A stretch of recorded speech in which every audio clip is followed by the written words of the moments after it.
మహాత్మా జ్యోతిరావు పూలే దంపతులకు భారతరత్న ఇవ్వాలని, ఆయన అడుగుజాడల్లో ప్రతి ఒక్కరూ నడవాలని కడప జిల్లా అధ్యక్షులు నాగదాసరి ఇమ్మాన్యుయల్ అన్నారు.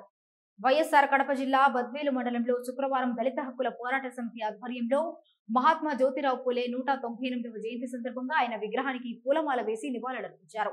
ఈ సందర్భంగా దళిత హక్కుల పోరాట సమితి కడప జిల్లా అధ్యక్షులు నాగదాసరి ఇమ్మాన్యుయల్, కార్యనిర్వాహక కార్యదర్శి పడిగే వెంకటరమణ మాట్లాడుతూ స్త్రీ విద్య ప్రదాత, బడుగు బలహీన వర్గాలు శూద్రులకు దేశంలో మహోన్నత స్థానాల కోసం అలుపెరిగిన పోరాటం చేసిన మహనీయుడు పూలే అని వారు కొనియాడారు.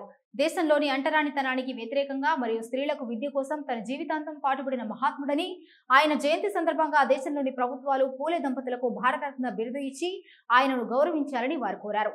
జ్యోతిరావు పూలే దంపతుల ఆశయ సాధనలో ప్రతి ఒక్కరం భాగస్వాములై దేశాభివృద్ధికి పాటుపడాలన్నారు.